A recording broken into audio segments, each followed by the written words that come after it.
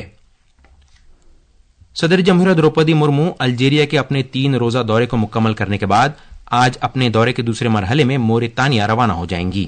صدر مرمو نے الجیریا کی قیادت اور وفود کے ساتھ مختلف دو طرفہ ملاقاتیں کی، جس کا مقصد بھارت الجیریا تعلقات کو بڑے پیمانے پر فروغ دینا ہے. صدر جمہوریہ کے دورے کی خبریں دینے والی ہماری نامہ نگار نے بتایا کہ صدر جمہوریہ موریتانیہ کے اپنے 1 روزہ دورے میں کئی سرگرمیوں میں مصروف رہیں گی. ایک رپورٹ.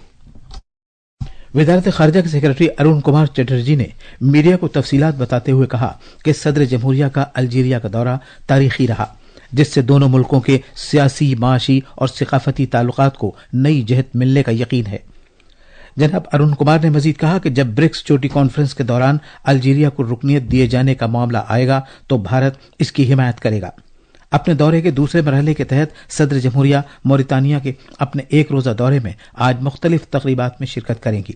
صدر مرمو اسلامی جمہوریہ موریتانیہ کے صدر محمد ولد غزبانی اور دیگر رہنماؤں سے دو طرفہ ملاقاتیں کریں گی اور بھارتی برادری سے بھی بات چیت کریں گی. الجیر سے میوشا کی رپورٹ کے ساتھ خبرنامے کے لیے میں اسلم بیگ. صدر جمہوریہ 3 ملکوں الجیریا، موریتانیہ اور ملاوی کے دورے پر ہیں. وہ اپنے دورے کے تیسرے مرحلے میں کل ملاوی جائیں گی. اس دورے کا مقصد افریقی ملکوں کے ساتھ بھارت کے تعلقات کو اور زیادہ مضبوط بنانا اور وسعت دینا ہے. خزانے اور کارپوریٹ امور کی مرکزی وزیر نرملا سیتارمن آج سے میکسیکو اور امریکہ کا دورہ کریں گی. اپنے دورے کے پہلے مرحلے میں وہ اس مہینے کی 17 سے 20 تاریخ تک میکسیکو کے دورے پر رہیں گی. محترمہ سیتارمن ٹیک ماہرین کی گول میز کانفرنس کی صدارت کریں گی، جس میں گوالدوہارا میں بھارت کی بڑی آئی ٹی کمپنیوں سمیت ٹیکنالوجی کے عالمی ماہرین یکجا ہوں گے. محترمہ سیتارمن میکسیکو کے خزانہ اور عوامی خرچ کے وزیر روخیلو رامیریز دیلاؤ کے ساتھ بھی دو طرفہ ملاقات کریں گی. اس کے علاوہ وہ پارلیمنٹ سے متعلق تعاون کو مستحکم بنانے اور اقتصادی ترقی کو فروغ دینے کے مقصد سے میکسیکو کی پارلیمنٹ کے بہت سے اراکین کے ساتھ بھی بات چیت کریں گی. سرکردہ صنعت کاروں نے نئی دلی میں ٹیلی مواصلات کی بین الاقوامی یونین اور ٹیلی مواصلات کے معیارات طے کرنے والی عالمی اسمبلی ITU-WTSA 2024 کے دوران 8ویں انڈیا موبائل کانگریس میں ڈیجیٹل انڈیا کے وزیر اعظم نریندر مودی کے ویژن کی ستائش کی ہے. ٹیلی کام صنعت کے سرکردہ ماہرین نے اصلاحات، اختراع اور اشتراک کی جانب حکومت کی حمایت کو بھی سراہا. آدتیہ برلا گروپ کے چیئرمین کمار منگلم برلا نے بھارت کو اور زیادہ مربوط، با اختیار اور سب کی شمولیت والے ڈیجیٹل ملک کی جانب لے جانے کے لیے برسوں کی بہت سی اصلاحات شروع کیے جانے کا ذکر کیا. ریلائنس جیو انفوکام لمیٹڈ کے چیئرمین آکاش امبانی نے کہا کہ اصل تبدیلی 2014 میں ایک ڈیجیٹل بھارت کے وزیر اعظم نریندر مودی کے ویژن کے ساتھ شروع ہوئی تھی، جس کی وجہ سے 4G انقلاب آیا. ٹیلی مواصلات کی بین الاقوامی یونین ITU کی سیکرٹری جنرل محترمہ ڈورین بوگدان مارٹن نے عالمی ڈیجیٹل حکمرانی کی ضرورت پر وزیر اعظم کی جانب سے زور دیے جانے کو یاد کیا. وزیر اعظم مودی نے ITU-WTSA کے دوران کل 8ویں انڈیا موبائل کانگریس کا افتتاح کیا. اس کانگریس کا انعقاد نئی دلی کے بھارت منڈپم میں کیا جا رہا ہے. یہ خبرنامہ آکاش وانی سے نشر کیا جا رہا ہے. منی پور اسمبلی کے منتخب اراکین کے گروپ نے جو کوکی، زومار، میتی اور ناگا برادریوں کی نمائندگی کر رہا ہے، کل نئی دلی میں میٹنگ کی. یہ میٹنگ ریاست میں تازہ ترین صورتحال پر تبادلہ خیال کے لیے منعقد کی گئی تھی. وزارت داخلہ نے ایک بیان میں کہا کہ میٹنگ میں متفقہ طور پر یہ فیصلہ کیا گیا کہ ریاست میں سبھی برادریوں کے لوگوں سے اپیل کی جائے کہ وہ تشدد کا راستہ ترک کر دیں تاکہ بے قصور شہریوں کی جانیں اور زیادہ ضائع نہ ہوں. وزیر دفاع راجناتھ سنگھ نے تلنگانہ کے وزیر اعلیٰ ریونت ریڈی کے ساتھ کل وقار آباد میں بھارتی بحریہ کے بہت ہی نچلی فریکوینسی VLF کے رڈار اسٹیشن کا سنگ بنیاد رکھا. اس موقع پر وزیر دفاع نے کہا کہ VLF اسٹیشن ملک کے سمندری مفادات کی حفاظت کی خاطر تعمیر کیا جا رہا ہے. انہوں نے امید ظاہر کی کہ یہ اسٹیشن مسلح فوجوں کے لیے ایک نعمت ثابت ہوگا. انہوں نے کہا کہ اس سے مسلح فوجوں کے کمان مرکزوں کے ساتھ ہمارے بحری جہازوں اور آبدوزوں کے درمیان محفوظ اور بروقت مواصلاتی رابطے کی یقین دہانی ہوگی. جناب سنگھ نے زور دے کر کہا کہ جب اس اسٹیشن کی کارکردگی شروع ہو جائے گی تو یہ اعلیٰ تکنیک والا VLF اسٹیشن محض ایک فوجی تنصیب نہیں رہ جائے گا، بلکہ یہ قومی اہمیت کا ایک دفاعی اثاثہ بن جائے گا۔ انہوں نے کہا کہ بروقت مواصلات کے بغیر یہ ممکن نہیں ہے کہ وافر ساز و سامان یا افرادی قوت کے باوجود کوئی فوقیت حاصل کی جا سکے۔ یہ اسٹیشن 2900 ایکڑ میں پھیلا ہوا ہے اور اس کی تعمیر پر 3200 کروڑ روپے کی لاگت آئی ہے۔ مشترکہ پارلیمانی کمیٹی نے کل نئی دلی میں وقف ترمیمی بل 2024 پر تبادلہ خیال کیا۔ اس میٹنگ کی صدارت لوک سبھا کے ممبر پارلیمنٹ جگدمبکا پال نے کی۔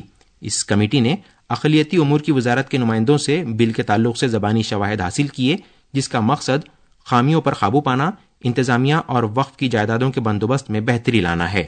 مشترکہ پارلیمانی کمیٹی، جسے اس بل کو مزید جانچ پڑتال کے لیے بھیجا گیا ہے، اس سال پارلیمنٹ کے سرمائی اجلاس کے دوران اپنی رپورٹ پیش کرے گی۔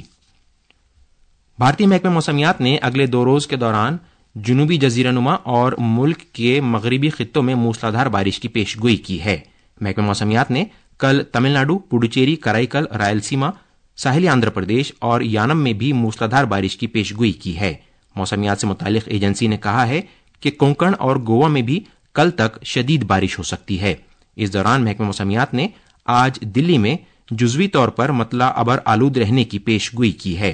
زیادہ سے زیادہ درجہ حرارت 35 ڈگری سیلسیس اور کم از کم درجہ حرارت 17 ڈگری سیلسیس کے آس پاس رہنے کا امکان ہے۔ تمل ناڈو میں موسمیات کے علاقائی دفتر نے کہا ہے کہ چنئی سے تقریباً 490 کلومیٹر پر خلیج بنگال میں بنا ہوا کے دباؤ کا حلقہ کل صبح تک پڈوچیری اور نیلور کے درمیان شمالی تمل ناڈو اور جنوبی آندھرا پردیش کو پار کر جانے کا امکان ہے۔ اس کے زیر اثر اگلے 24 گھنٹے کے دوران دور دور تک شدید سے بہت شدید بارش کا امکان ہے۔ توقع ہے کہ اگلے 2 روز کے دوران بھی موسلادھار بارش ہوگی۔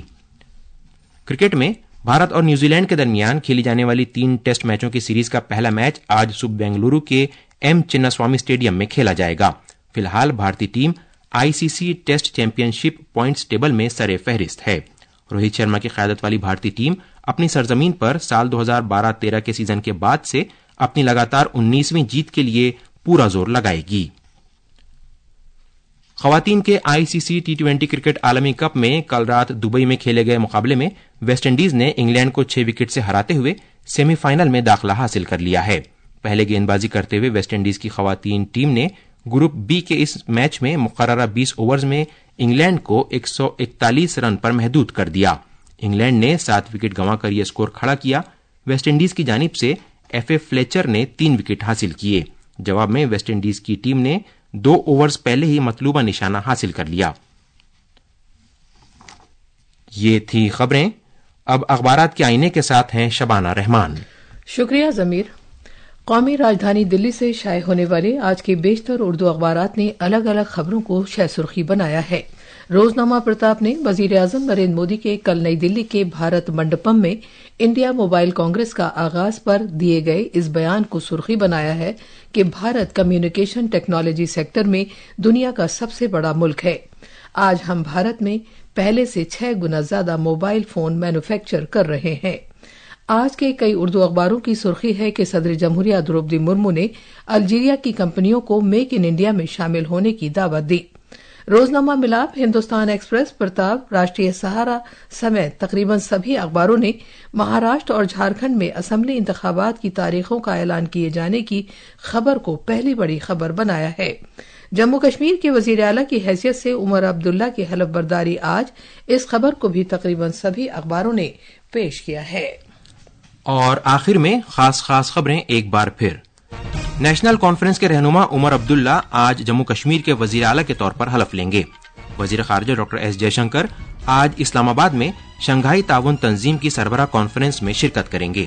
صدر جمہوریہ دروپدی مرمو موریتانیہ کے اپنے ہم منصب محمد اولد الغزوانی سے 2 طرفہ بات چیت کریں گی۔ منی پور کی مختلف برادریوں کی نمائندگی کرنے والے اراکین اسمبلی نے نئی دلی میں میٹنگ کے بعد ریاست میں امن قائم کرنے کا عزم کیا ہے۔ بھارت کے محکمہ موسمیات نے اگلے 2 دن کے دوران جنوبی جزیرہ نما اور مغربی خطوں میں انتہائی شدید بارش کی پیش گوئی کی ہے۔ کرکٹ میں بھارت اور نیوزی لینڈ کے درمیان پہلا ٹیسٹ آج بنگلور کے ایم چنا سوامی اسٹیڈیم میں شروع ہوگا۔ اور خواتین کے T20 کرکٹ عالمی کپ میں ویسٹ انڈیز انگلینڈ کو 6 وکٹ سے ہرا کر سیمی فائنل میں داخل ہو گیا ہے۔ اس کے ساتھ ہی خبرنامہ ختم ہوا۔